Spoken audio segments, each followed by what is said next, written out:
great program today, and a while back I knew I was the MC, and then I forgot about it, and then a minute ago I was reminded that I'm the MC. So bear with me here. This is Planet Earth, I think. And anyway, we have a great program. We're going to start out with some music here from Jes Schneider. Thank you.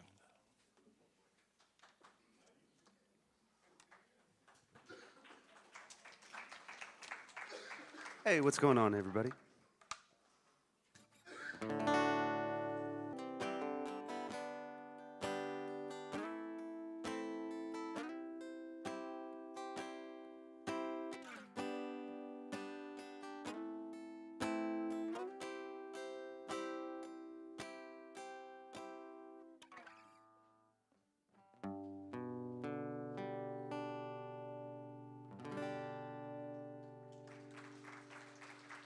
Hey, thank you. So we'll get Jes back up here a little bit later for some more great music. Right now we're going to hear a community moment from the famous, locally famous Kana, local celebrity. He's done more community moments than anybody in the history of Houston Oasis, but they're always great, so we look forward to that. And then he'll also introduce the main speaker. So take it away, Lou.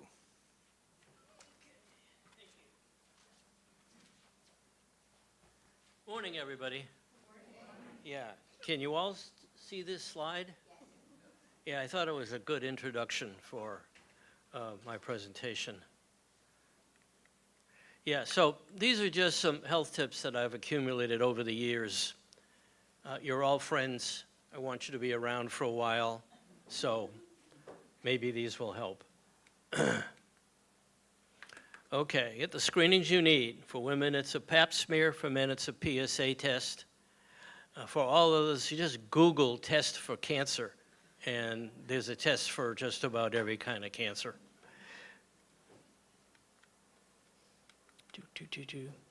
Okay, get your blood pressure, cholesterol, glucose levels, and HbA1c checked at least once a year. For you, those of you who don't know, HbA1c measures your blood sugar average over a 3-month period. HbA1c measures diabetes and prediabetes. If you want to find out more, just Google HbA1c and ask your doctor if you can skip a year. For some of you, getting these tests every year isn't necessary.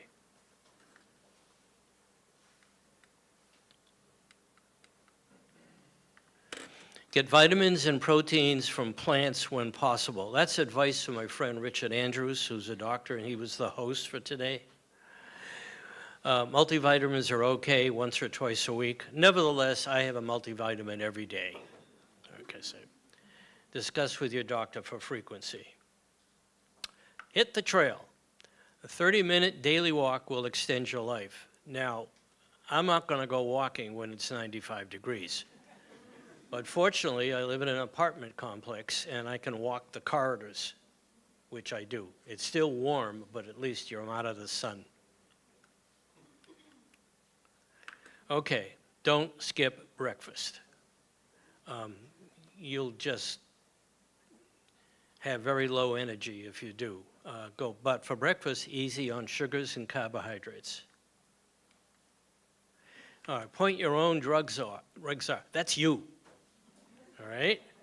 So I carry a list of medications you take. I always assume I'm going to be in an automobile accident, and somebody wants to know what medicines I take.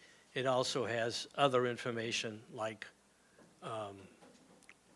points of contact, doctors, and the bank that has my revocable trust.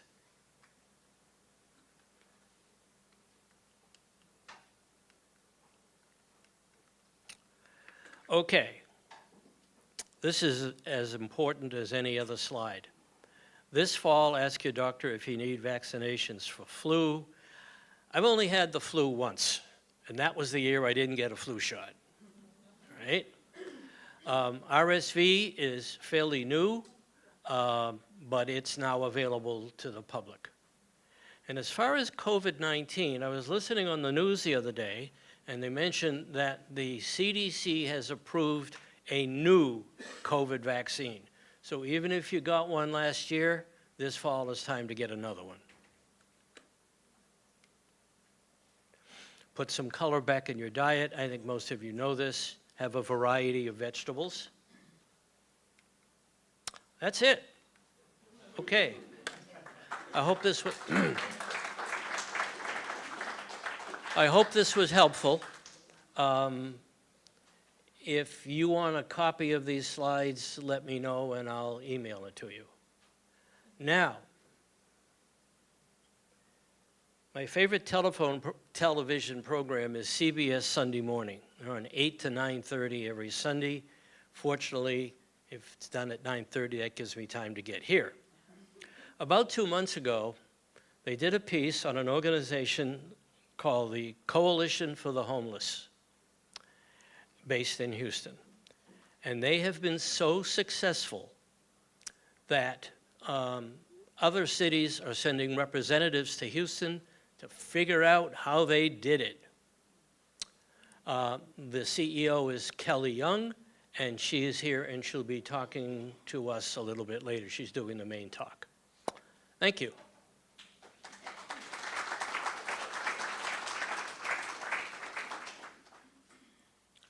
I was going to do a song and dance routine, but instead I'm going to invite Kelly Young up here. You'll be happy to know, to give the main presentation, and then Kelly will do the Q&A after a 10-minute break.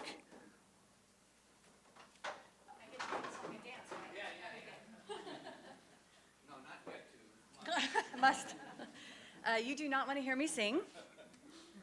Although every time I'm in front of one of these, I feel like I should sing the song Feelings, which will make some of you go, what? I don't even know that song. But it was a song of my childhood for sure. Well, thank you all, first of all, for being here on a lovely Sunday morning and inviting me. Would you like me to move that up? I have such a loud voice that I usually, and I'm tall. Yes. Hi, everybody back there. So thank you so much for inviting me. I really appreciate it. And I was very excited to see what this group is about and why you all come together. I think unity and community is very important, and I think having an open space to be able to be a part of that is lovely. So I appreciate you all taking your time to commune and be with each other. I will tell you a little bit about myself. I have lived in Houston for about 25 years. I'm originally from Oregon. I know everybody's like, what? Why would you do that to yourself? I actually really, really like Houston. It's one of the friendliest places I've ever been. I think the people are just unique in that way, and whether you're somebody who moved into Houston or from Houston, there's just a sense of collaborative nature and kindness that I have not seen other places. And I've lived in Hawaii, and my mother lived in Atlanta, and I lived in New York, so I've been lots of different places. Oregon is beautiful, I will say that, but I got tired of growing web between my toes, and I'm not much for the rain. I like rain like Houston has, where it just downpours for 10 minutes. It might hurt when it lands on your head, but then you're done for the day, so that worked out pretty well. I moved here with my husband. He was originally from Texas. My work has always been around serving others. I started my work in a shelter for abused children. Ran a couple units there, ran a residential treatment unit with boys 11 to 13, worked in a behavioral classroom. Realized that as much as I liked helping children, emotionally that was not great for me. It was hard to always see kids come back through a system and not really be able to thrive very well. When I moved here, I started working at the Houston Area Women's Center, so I did domestic and sexual violence work for about 10 years. I was the vice president there, did legislative advocacy, media, outreach, counseling, volunteers, everything that they just kept sticking under my umbrella, and I took all of it because it was very interesting. And then I became the executive director for the Women's Fund for Health Education and Research, developed a resiliency program for young women for after-school programs.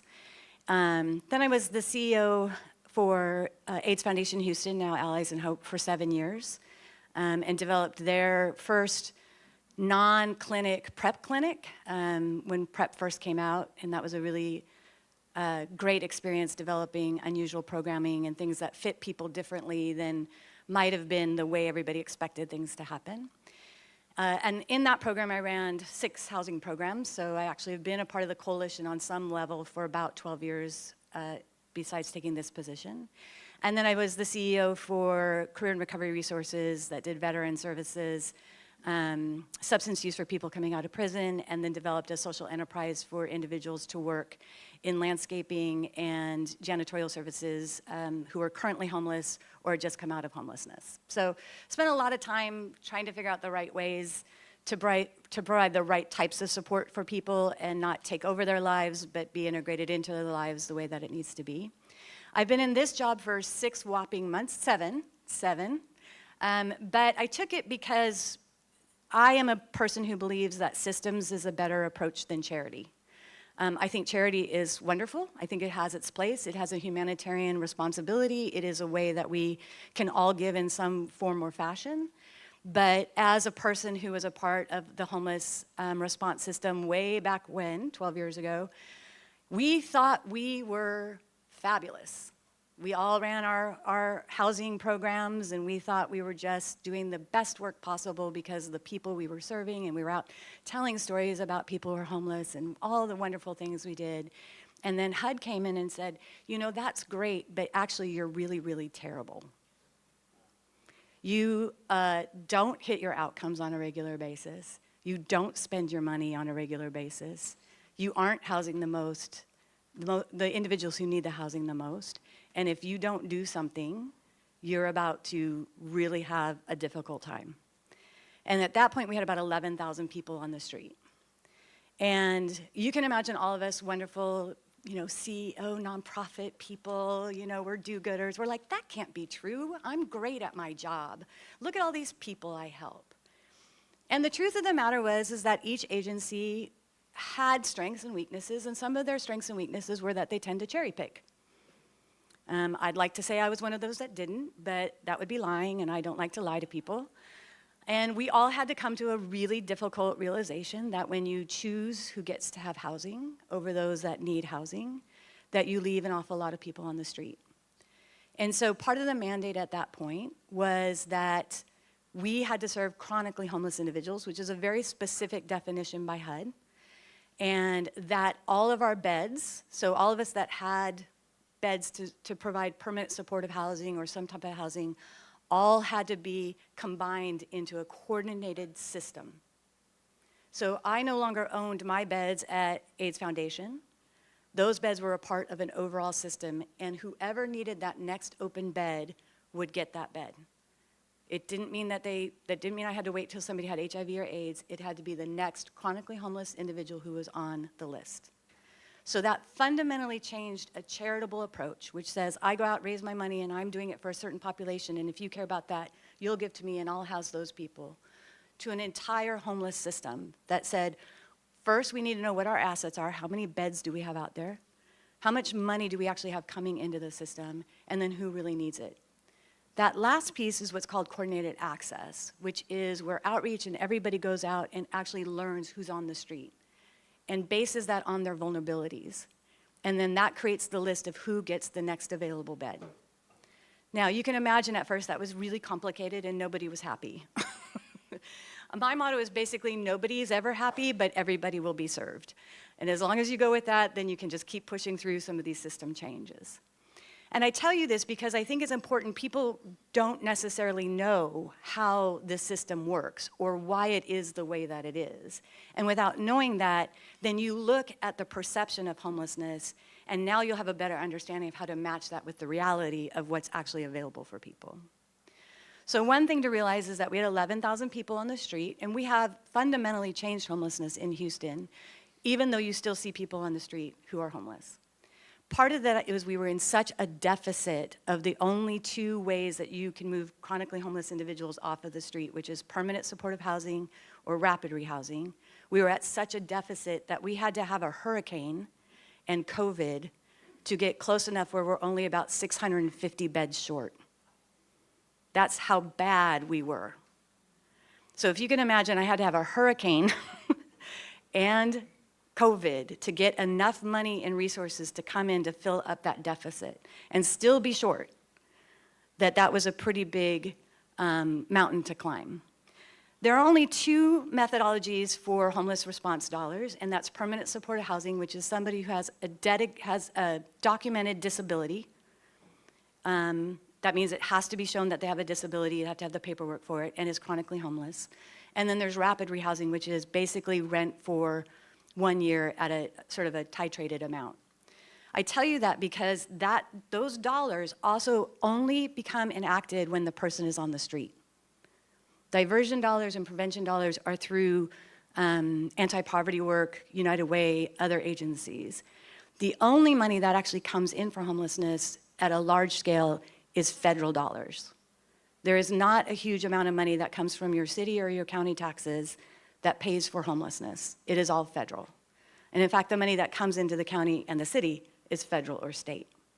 So when you see that sort of disjointed, like we talk about it, we were very successful, we did all this great work, but there's still people on the street, it's because we came through such a big deficit that we're still not done. When that happened, that was in East Parker. The plan was to change it to what's called Housing First. People misunderstand Housing First. Housing First means that instead of making somebody go through treatment, substance use, mental health, whatever, and then see if they're ready for housing, you give them housing, and then you set up all those appointments so that they go and get those services. People often forget that second piece when they talk about it. And I always talk about it as apartments with appointments. That's probably the best way to describe it. I ran 6 housing programs. When I was at Career and Recovery, I ran 360 rapid rehousing units. So I know that people are getting served. I know that people got housed. The issue always comes up when we talk about homelessness here, and why we were so successful is that it was a coordinated effort between the city, county, and 120 organizations. So the coordinated access piece of this and the system response of this was we all had to drop our egos, our own missions, everything that we did, and said, this is who we're going after, this is how we're going to do this work. We're all in agreement, we had a shared agenda. If you were not interested in doing that, you did not have to join, but you were not going to get any of the federal dollars that come down. They're too tight, can't spend time on that. But you're more than welcome to go do whatever you want to do, join the coalition, but just know that those are the dollars. The other piece of that people often don't realize too is that the coalition itself sits between the city and county, and then we are responsible for the regional application to HUD, the NOFO. And our application is everybody else's application rolled up into one. We send it off, and they either say, you did great, and we're gonna fund every single one of your housing programs, or this is not great, and we're only gonna house these. Or we don't have enough money. So every year, you're in competition to see whether you're gonna make the same amount of money to provide the same amount of services and hope that you did well enough. Which means we also play a little bit of the stick, not always the carrot, where if an organization, like before, was not using all their money or using all their beds, then we reallocate their money to somebody else. So we're not gonna waste $1, we're not gonna waste a bed, we're not gonna waste an opportunity to house somebody who is most vulnerable on the list. Guess how many people are currently on our waiting list? 2,000. And when I talk about vulnerability, I always give this story about a board member of mine. And you know, when you're a CEO, you have 22 bosses, your board, however large it is. And when they call you and say, hey, I need you to do this, of course, you're gonna go do it. So I had a lovely board member who saw an individual who was in a wheelchair, only partial leg. He's there all the time. He's always asking for money. Can you go out and see how you could help him get into housing? This happens a lot. First of all, we cannot go and kidnap people. So if you call us and tell us to go find that homeless person and do something with them, we really can't do that. If they want help, certainly we'll help them, but we're not in the business of going out and coercing people into care. So we went out, we talked to the gentleman. He'd been on the street for a very long time. He had mental health issues. He had diabetes. That's why his leg was gone. Very vulnerable. Any one of you would have said, yes, he needs housing right now. When we got him assessed and put on the list, he was 75. So I had to go back to my board member and say, there are 74 people before this gentleman. And those 74 people need to wait till a bed opens, which means somebody has to get out of the program or move on, or we have to have a COVID pandemic, So I tell you all that not to be discouraging, but just to be truthful about why it's so complicated and why a systems approach does make sense. Because that individual may not have ever gotten to a housing program because he would have had to go find a program. He would have had to roll up. He would have had to do an intake, hope that they had a bed, hope they would have wanted to take him. At least in this system, not perfect, but in this system, he is on a list and somebody's going to be tracking him until his number comes to the top. Now, you can imagine it's fraught with all sorts of problems. Obviously, people's phones get lost, whatever happens, and we might lose them, but we still go out every time and try to find people that we've had contact with. So that was a very successful piece of this, which is to coordinate the entire system of beds, providers, and then the people. And that was great, and then Harvey hit. And that created a whole new group of individuals who were homeless because their houses were ruined, they may not have been living there, they were renters, all sorts of things happened. We got a ton of FEMA dollars, we're able to replace a lot of those individuals into housing. But had we not been able to get those FEMA dollars, we would have seen everybody that we just spent all this time getting worked into back out on the street along with new people. Every time we have a disaster, we run the risk of having more individuals newly homeless. The second piece then is after Harvey, so we're like, great, we've got it down, we've gotten some extra resources, we've got our coordinated access, we're moving along, everything is going, and then COVID hits.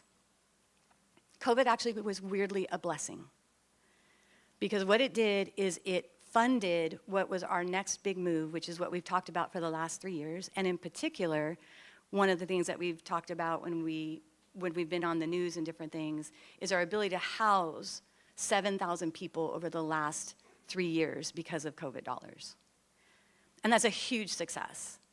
You also, although we'll see small encampments, we were able to, during COVID, close 127 encampments. Now, people say, well, that just means you move them somewhere else. That is called a sweep. We don't do sweeps. There are small municipalities, Katy, different areas that do sweeps. A sweep is when you go in and you basically tell everybody, yeah, sorry, you can't be here, you need to leave, you gotta be out by 24 hours. And yeah, they just move across the street, they go somewhere else, and then they come back. We actually decommissioned camps, which is we also then used law enforcement as our partner.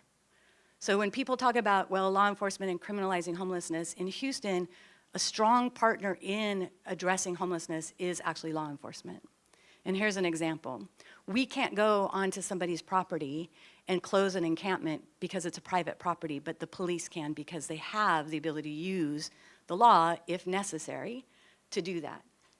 So what we would do is make sure, let's say we found an encampment of 47 people, we would make sure that we had 47 housing slots because we had COVID dollars to do it. And before we would go out, we would let everybody know, hey, this encampment's gonna close. They're gonna close it in 2 weeks. And we've got a place for you to live. If you're interested, happy to help you. And then 2 weeks later, police would come in, let them know that we were leaving.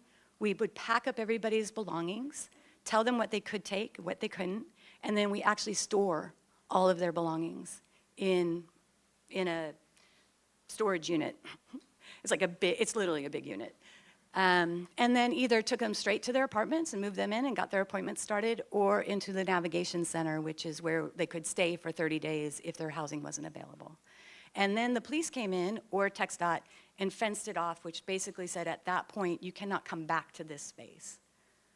But since the majority of people, typically our average was about 88% of the people who were in encampments ended up going straight into housing, we were able to house as many people as possible. Doesn't mean they don't come back, doesn't mean that they don't start a new encampment, because that's their street life, that's their street family, that's their street home. And when we see it as a barrier to our beautiful neighborhoods, they see it as a place to live and to be safe. That doesn't mean that those have to exist separately, it's just the truth of both sides. So that was extremely helpful because we had the dollars come in from COVID. And in being able to do that, we housed 7,000 people. So we've actually reduced homelessness by about 67% in 12 years. So you can imagine, had we not closed the encampments, had we not been able to house people, we would look like a lot of other cities that are very much struggling with homelessness. The three things I always want to remind people is do not conflate homelessness with mental health and substance use. Substance use and mental health issues are separate than homelessness, but they are bi-directional in terms of who ends up being homeless. And I say that because it's very easy then to decide that the right types of interventions are available to everybody on the street, and they may not be. Somebody who has severe mental health, we cannot compel them into care. I can have the police come out, they can go to NPC, the neuropsychiatric center, they can stay for 72 hours. If they're not a danger to themselves or someone else, they're released. If they want to stay, it'll stay for 30 days. At the end of 30 days, if they're still not stable, but they want to leave and they're not a danger to themselves or someone else, they are released. So there is no way for us as the homeless response system to actually manage severe mental health. That's a mental health systems issue that has to be dealt with. Substance use, on the other side, I ran substance use. I ran an outpatient program for people coming out of prison. You can't force people into treatment. I mean, you can, and they'll do it, and then they'll just go out and do whatever they're gonna do. Anybody can do anything for 30 days. I mean, we all know that. We've made resolutions January 1st, and January 31st, we started doing all sorts of other things because we made those 30 days. So I'm not a big believer that you force people into treatment. First of all, it takes away a chair for someone who's ready. But second of all, you might create another failure for them. And failure in substance use is a big part of the shame that holds you captive in that process. So I tell you that again because you're going to see individuals who obviously are struggling with substance use and obviously are severely mentally ill and they're on the street and they're homeless. The homeless response system itself cannot do very much about that. And that's partly because we only have so many resources and we can't compel, I might be able to move you in an apartment and give you appointments, but you can just leave the next day and now I've lost that placement for that individual and they're gonna be on the street again. So we have to make really pragmatic decisions about housing and who gets it and where people go. I know, I feel like I'm just a downer, and I'm sorry. I think some of it's my tone. It's Sunday morning, but I just believe that my job is to be the truth teller on what this really is and what we're really facing as a community. And I could tell you a bunch of glorious stuff, and I could talk about all our successes, and they're wonderful. I am hugely impressed. I know what happened to the 330 people that I housed. I know who lived in my 6 housing apartment complexes and did well. But we as a community still have a lot of work to do. There are 3 main reasons why we have homelessness. One is when we do our survey, so there's about 3,200 people still left on the street or who are unsheltered or sheltered that are considered unhoused. When we interview people, one of the things is that most of it is loss of income. They lost a job, they lost a spouse, something changed in their economic, because I don't know if you know this or not, about 40% of the individuals who live in Houston cannot survive a $400 hit to their budget. So when you have that many people living on the edge, there's just not very many options that happen for you, because we also are not a very robust safety net. We count a lot on charity to make up that difference versus a system for that. So for example, there'll be an assistance ministry that might have rental assistance. So I hit a month where I can't pay my rent. It is first come, first serve, and by the 14th of the month, all that money is gone. So if you got there on the 15th, you're not gonna get help in that way. So although we like to think there's all these things in place for people to survive that kind of hit, there just isn't. And when you have that issue, then it's much harder to get back on track, because the second thing is, although we have some affordable housing, we do not have a lot of affordable housing.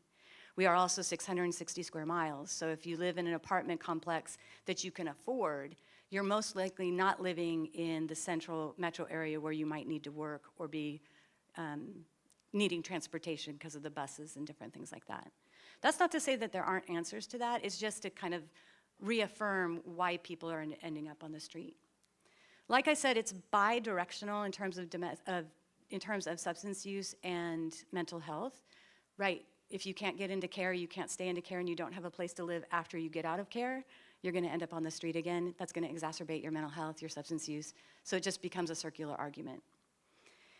The last piece is that you do see high levels of domestic violence for women and children on the street. So one of the things that we did after we coordinated the overall homeless system was coordinate the domestic violence system. So they run under a coordinated access system as well.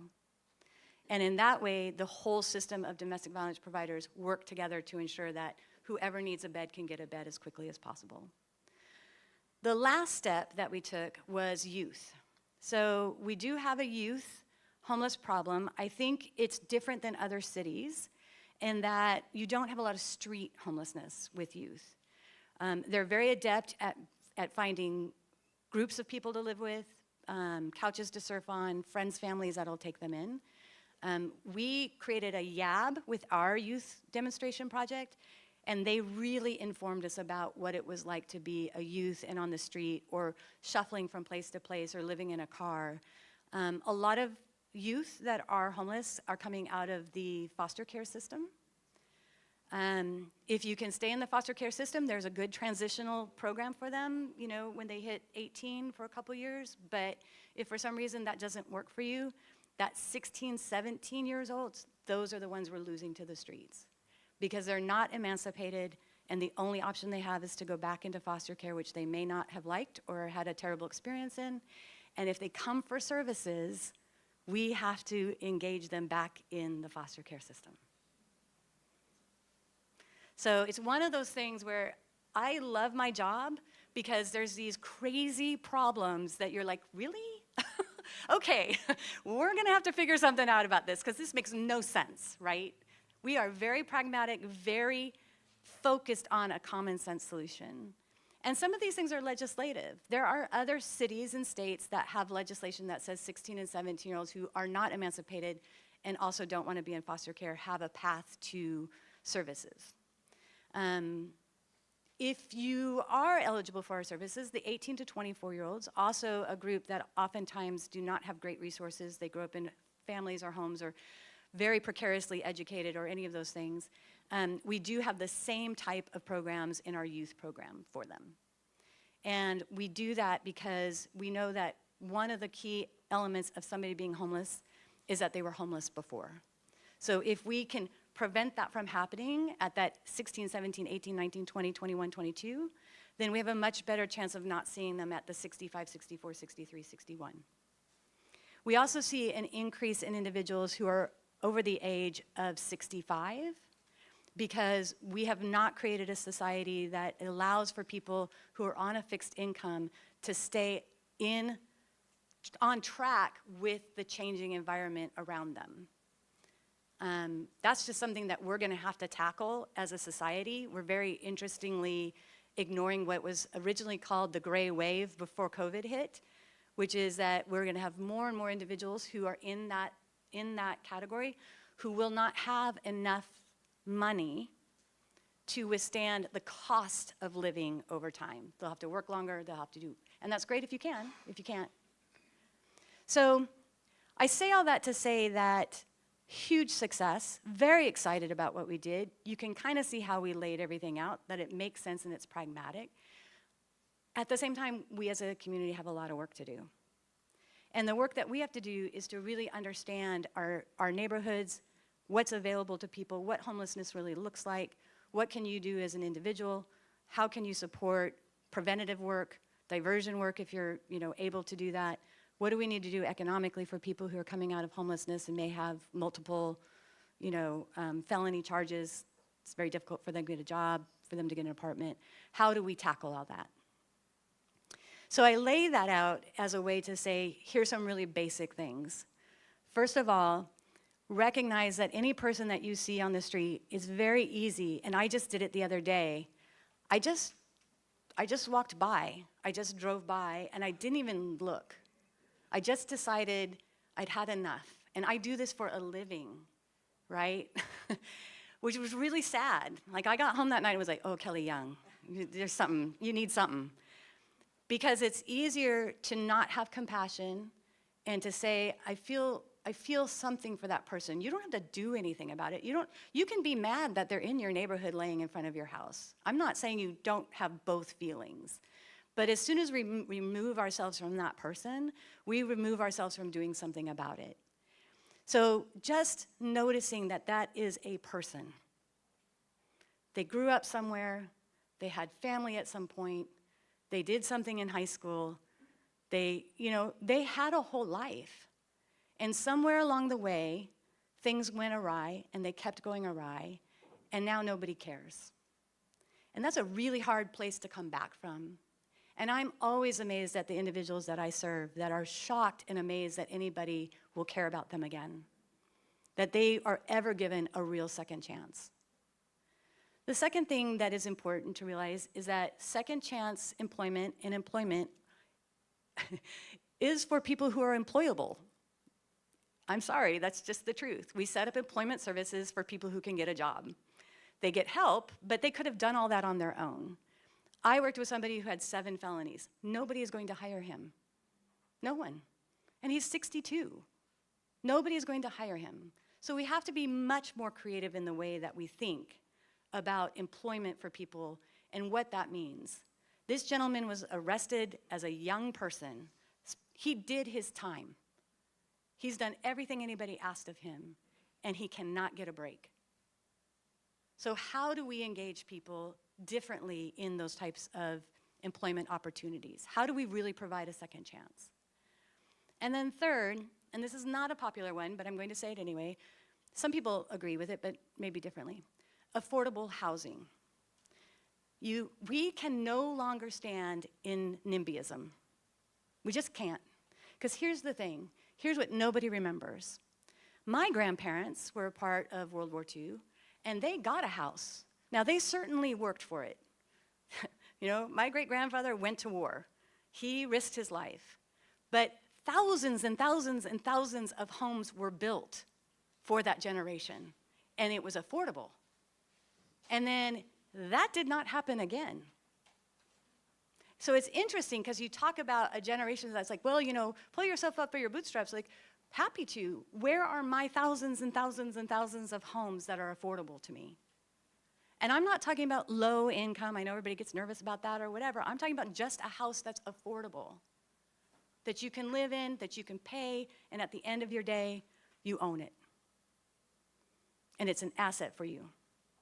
And we do not have that because we're so worried about a homeless person moving in next door or somebody who has substance abuse, whatever. I'm going to tell you right now, I house 330 people in commercial apartments. They're probably your neighbors. And you don't even know it. And the one you don't like isn't the one that I placed. Sorry, I can't do anything about him. He's not a part of my homeless response system. So I say all this because I don't ever want us to lose the idea that we control the destiny of ourselves and our community and our future by being engaged and by caring about people that we no longer want to care for. But we re-engage in that process. And we recognize that by opening every door and being a yes to a community and really fighting for those basic values that we think are important, will fundamentally change what happens to that individual that last time you just walked by, all of a sudden might actually have an opportunity to get housed. Our biggest struggle right now in the homeless response system is COVID is over. Well, COVID is now what it should be, which is just a virus. All my HIV work, sorry, gotta do it. Please do your vaccines.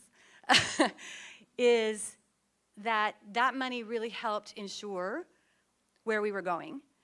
Now we're trying to hit equilibrium. So we need people to focus on funding for supported housing interventions, funding from the state, federal, city, county. So I need 600 more PSH beds. Those are people with disabilities who are supposed to be able to get, subsidized housing, rapid housing, which gives somebody a chance in a year to get back up on their feet. That's what I need us to focus on and have energy around in terms of housing. And making sure there's enough places for people to live. And then the second piece is making sure that we really collectively look at how we're funding charitable humanitarian response, and is it giving us the outcomes we need? Are we really pushing the needle forward in how we're helping people versus, yes, absolutely think you need to give them food and clothes. It's important, it's humanitarian, it's what we do for our heart, but it's not a head response. Because that person's gonna need to come back tomorrow and get food. And the unfortunate thing for that is then that garbage gets left in that neighborhood, and then that neighborhood calls their management district and says, you have to get rid of these homeless people because there's all this garbage everywhere. And you don't even see the cycle of where it was giving to begin, and then ended up actually causing more problem in the end. So I say all that again, be interested, don't be interested, but at least you know a little bit more. And hopefully it's something that you can take and explain to people when you see, no, this is what has to happen. We don't have enough beds. We don't have enough services for these individuals. This individual who is actively acting out in a severe mental health way needs mental health services. We need more mental health services. We need a residential setting for them. You know, that person who has substance use, I have to have compassion and heart, but they also not that many beds available for actual residential treatment in substance use. Hi, Anthony. That's my lovely Anthony. He works with the coalition. So that's what we want to do, is keep making sure we're clear about the lines we're drawing, the ways we can support, and then who we're supposed to serve. Because at the end of the day, not everybody's going to be happy, but everybody will be served.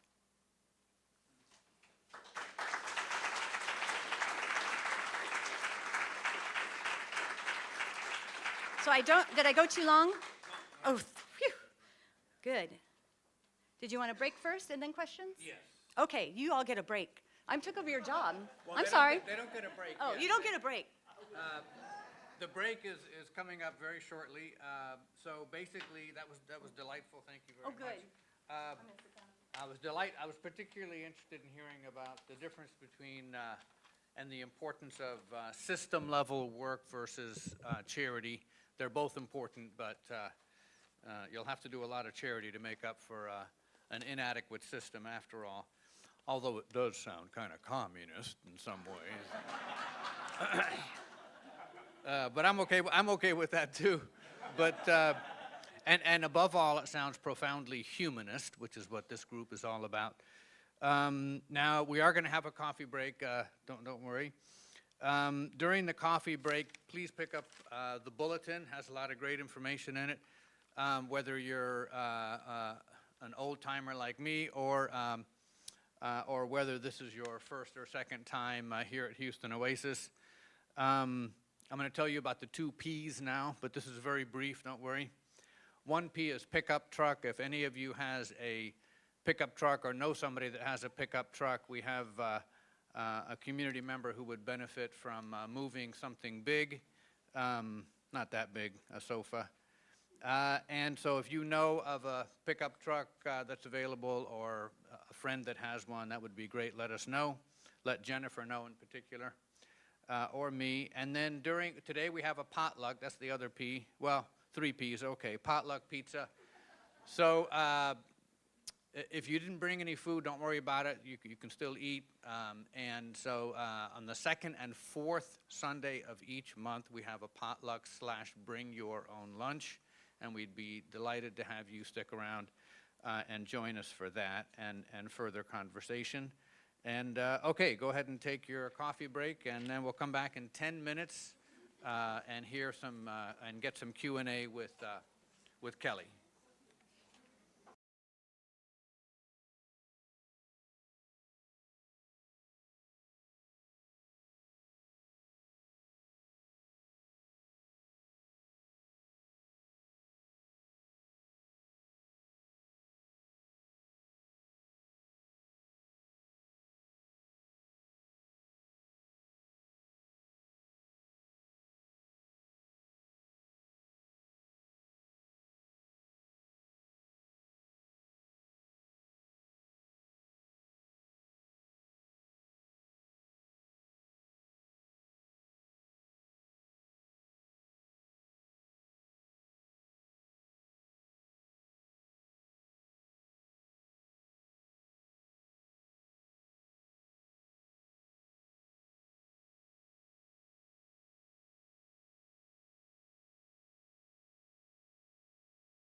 A couple of dynamic folks walking around on each side with microphones. So raise your hand if you want to ask a question. And no, I will not sing.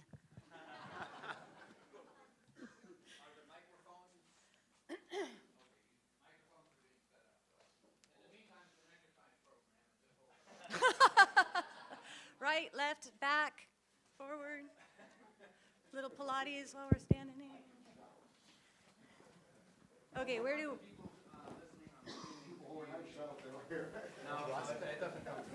Thank you. All right. Yes, ma'am. Good morning. Good morning. I'm so sorry I missed the beginning of your talk, No worries. but I understand you did not mention an opera that was commissioned by the Houston Grand Opera. Yes. I was lucky enough to see it, and I have asked them many times, when can Houston see that opera again? It was absolutely excellent. It covered so many of the topics, but allowed us to get inside of those people you were talking about. Yes. So that's, I will go back to them and say, Good. What's the deal? yes. Yes. And I shall also. Yes. I really shall. Yeah, I think if other people, people kind of expect me to do the work I do and talk about the things I do. When you all go out and talk about stuff and show interest, it Yeah. always means way more. I think the question is going to be, how can we make it happen? Yes. Because they know that Yes, we want much to, better there are a lot of question. people who know it, Yep. will want to see it again. But it would be a really good addition. It's an opera that was written about homelessness in Houston, Texas. It was commissioned by the Houston Grand Opera.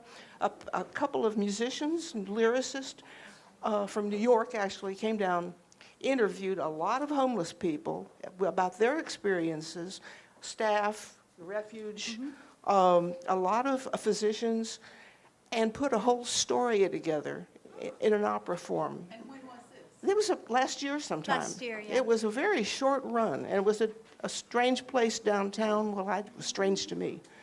It was not, it was not the Wortham. But anyway. I think they did it at Ecclesia. Next question over here. Yes. Yes, when you talked about affordable housing, how is that funded? Does the government pay for those buildings, or is that business people that own it? It's a and combination, and so Okay. when you have good regulation and enough funding and availability for tax credits for builders to want to build it. Okay. And then neighborhoods have to be able to buy into the idea that you would have certain amount of that apartment complex would be for low income, which is weirdly not that low income, or 60%. And so the complications come into making sure all of those pieces fall into place. Texas is not the most regulatory friendly. Okay, And the builders, you have to incentivize them, or there's no point. okay. Oh, back here. Okay, I'm sorry, I got a ping pong. I got a question. Okay, like, for instance, you said that man that had, a missing leg and, well, do you place people like in nursing homes? I mean, if he's retirement age and, So, yeah, and we can. he'd be Medicaid qualified, I imagine. We can. It's two things. Typically, the person has to be able to care for themselves, and they also have to have an income for them to go through the adult protective service model to go into that type of care. And so those two factors have to be there. There also has to be enough open nursing beds that are available under Medicaid, which is not, we don't have a surplus of those. But he certainly would be eligible for that. Income being You have to show. disability? Yeah, disability or social security, something like Oh, that. okay. Next question. So like, I can't place somebody in adult protective care or adult care through probate unless they have their own income and they can care for themselves. I know. It's one of those quandaries that I sit and go, Oh, there. oh, sorry. Yes. Could you talk about, I have a spare room in my house as part of your inventory of available places? I'm sorry, say it again? Could you, regarding your inventory of available, rooms, do you consider spare rooms in people's houses? Is that something you have or have considered? We cannot, because it's federal dollars and there's certain rules that we have to follow. There is an initiative that's talked about shared living or shared group home models that to expand that more. It's about how the regulations are written for the federal dollars, and since we only get federal dollars, that's the only money we can expend. So the short answer is no. The long answer is wish we could, but we can't because of the funding. Just for clarity, I was not looking at rent, I'm looking at free. That would not necessarily come through us, but I think if somebody wants to offer that to somebody or put it up as a possibility, that'd just be an interesting thing to explore. We've never done that outside of our system. But you have the list of people. We do. Not be through you. Well, there are other people who are not on the list who are currently homeless or at a shelter. So there are some liability concerns I would have about that. Not mine to decide, but that's why we use the funding the way we do for the people we serve, because then we ensure the liability issues are matched. Yeah, I hear it very loud. There's shortage for resource, very big. So what am I to do? Is charity just a drop in the bucket? It doesn't mean anything? Or do I try to work on my government to try to get them to fund? What's the best way for us to do something? Right. Yeah. All of the things. So yes, all of you who have that question, raise your hand. So a couple things. One is you don't ever give up on charity, because charity is the bedrock of humanity. You need to be doing that as a part of just your own soul. It's just my belief. I do volunteer work when we have hurricanes and different things like that. I go to the shelters and I work those. That's how I give back to the community. Some of it with charity is asking the hard questions of where you give your dollars to. What are you really doing, and how does this really move the needle forward? Sometimes it's not doing anything more than just helping somebody, and you have to decide that that's sufficient for you. But there are other organizations that are really trying to push the needle forward, and that might be a better place to place your dollars or your volunteer time. On a government or local, here's what I always think is interesting. If I ask somebody, would you be willing to give $100 or $20 a month to charity to resolve the homeless issue, get us to equilibrium?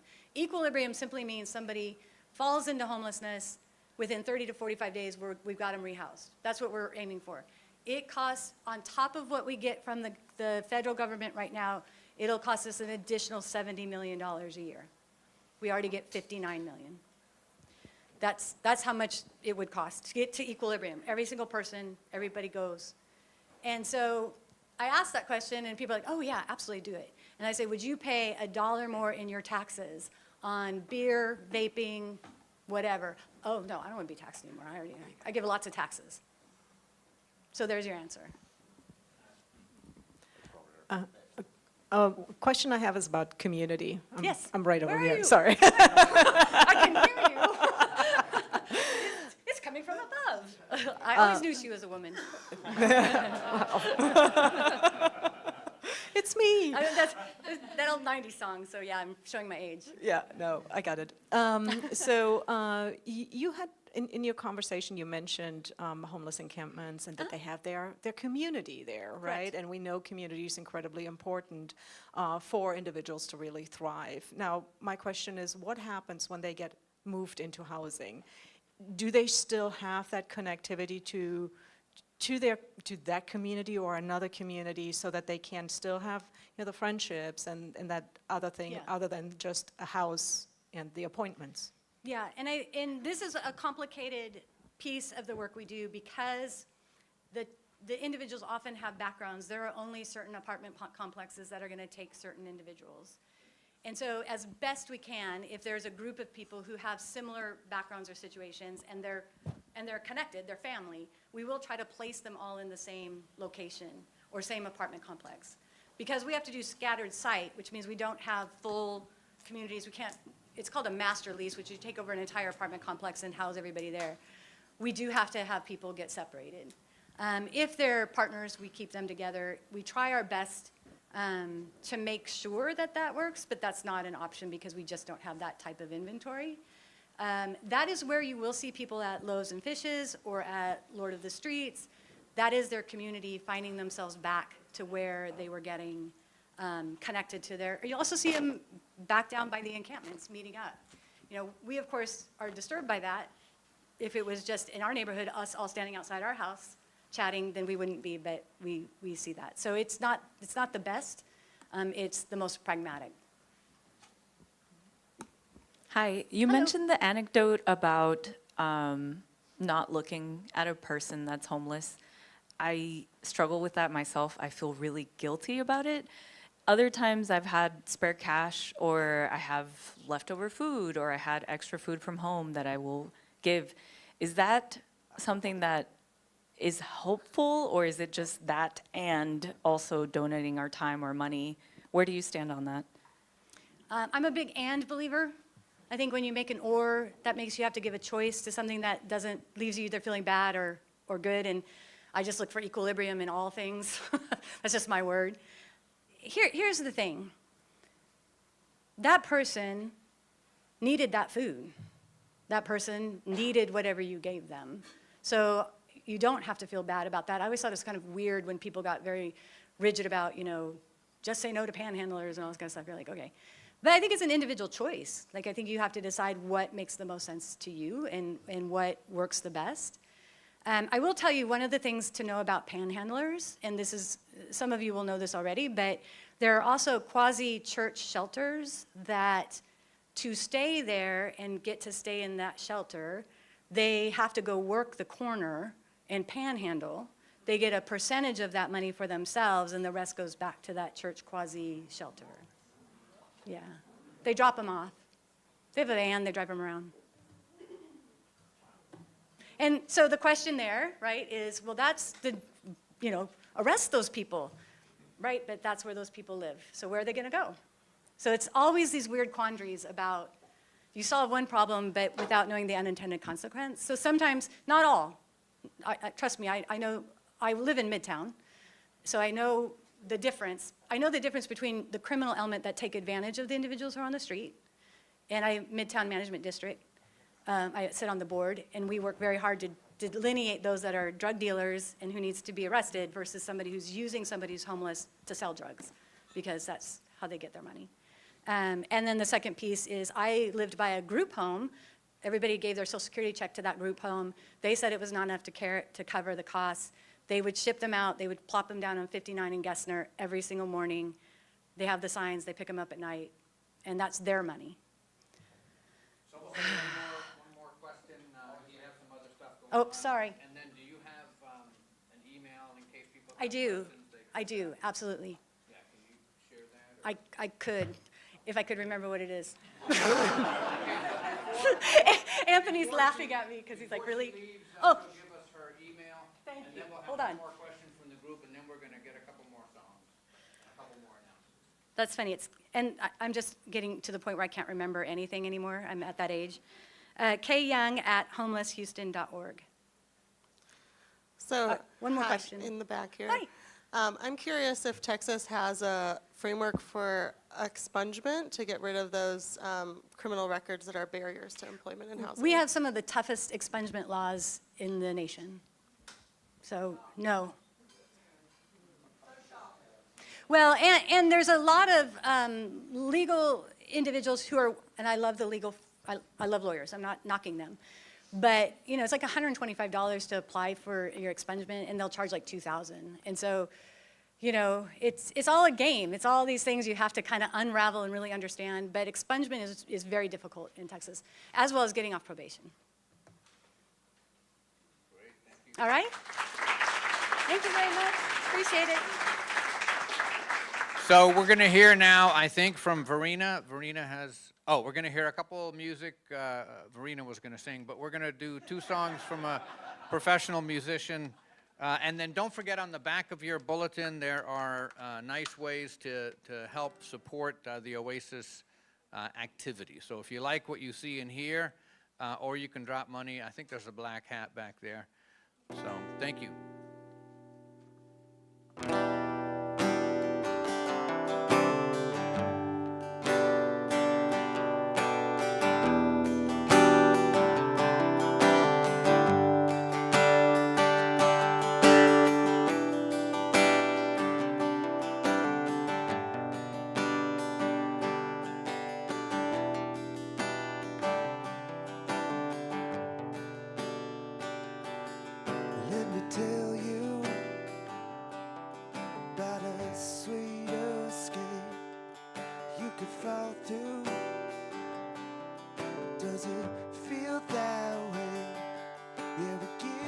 time. Take our shots, make our runs, but don't get caught. What's a little more to this? I said, what's a little more to this? 'Cause out of all those voices, and out of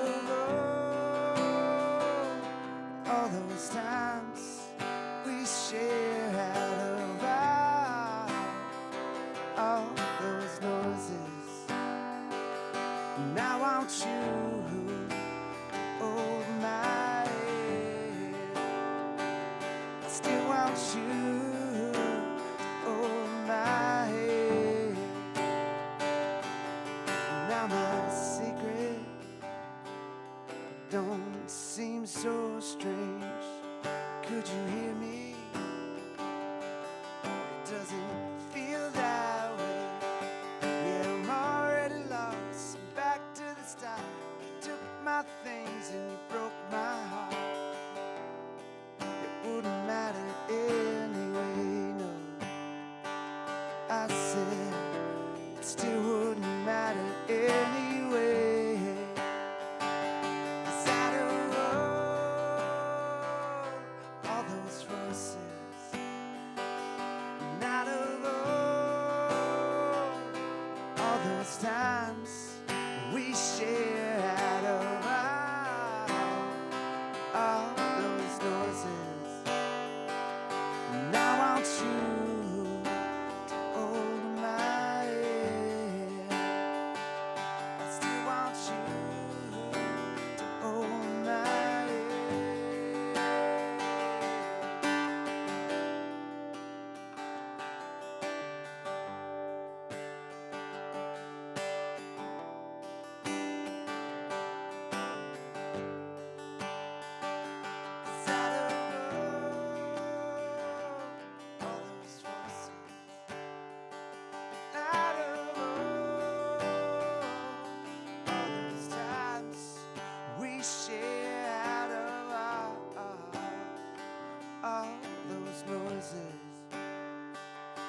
I want you to hold my hand.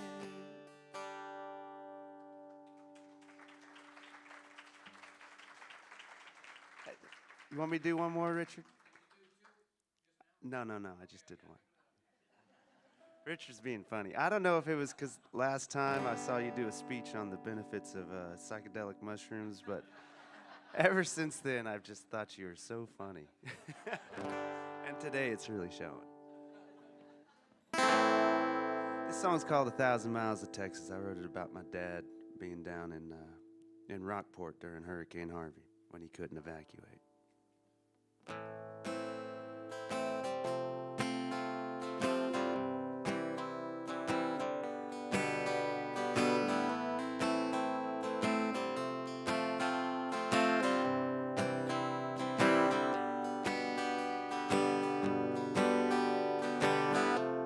Stormy coast, the flags were seen with ripples. We found out they were in too deep. The sun was gone, the flags were dark as nightmares, and in this soul is my family.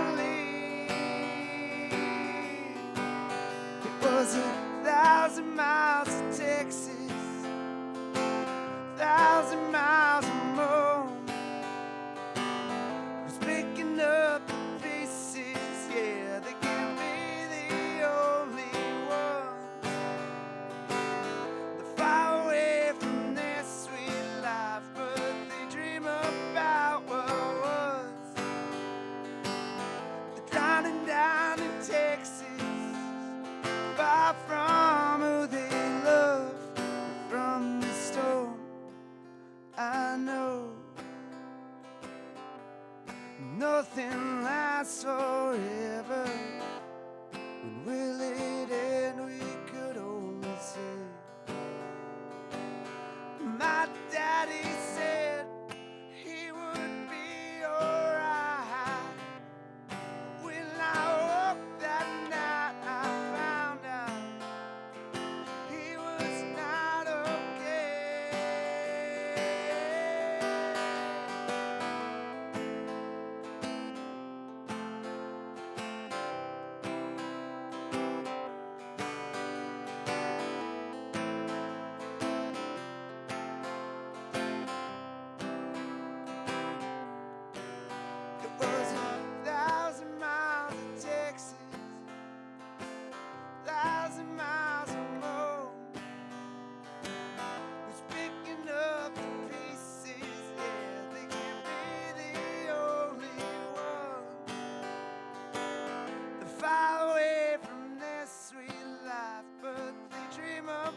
Hey, thank y'all very much.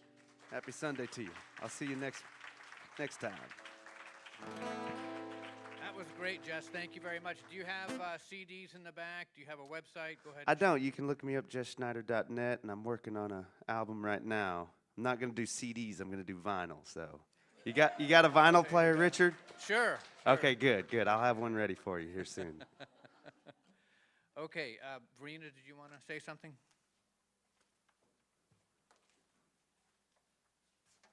So I have a couple asks of you all. I think we all really enjoyed today's talk. And it's these stories about our community that we really want to be able to bring to you all. But even though we have a very wonderful and diverse speakers or programming committee, we don't know all the stories. And so what we would love to have is suggestions from you all here, organizations that you're involved in, organizations that you think are doing excellent work, or very local, very highly qualified speakers like Kelly today, to come and talk to us. If you have the connection, if you would like to connect with me or somebody else from the programming committee to kind of get to talk about, hey, how do I do this? I'm more than happy to help you through. Or if you just have an email address or something and you'd like us to go ahead and reach out, we absolutely would love your recommendations. Best way to submit that is through speak@houstonoasis.org, or you can email me at verena@houstonoasis.org.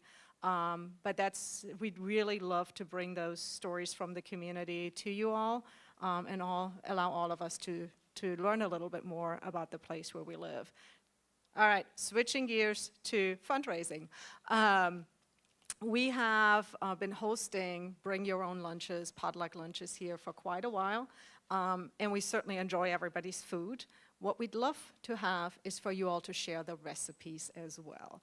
The fundraising committee is preparing a recipe book, a Houston Oasis recipe book, and we will put a pinch of skepticism on every recipe. But please do send us those recipes as well so that we can include them in the book. We do have an outline of what should be included in the recipe. Emily, she's right over there, or myself, feel free to reach out to us, ask any questions. Where I took my notes of what I wanted to say is actually Paige handed me a bunch of the recipes that she's been making, and so that's also a very acceptable way to get those things. But we would love to have, for all of us, to have a Houston Oasis recipe book with all the diverse things that we bring to the community. Thank you.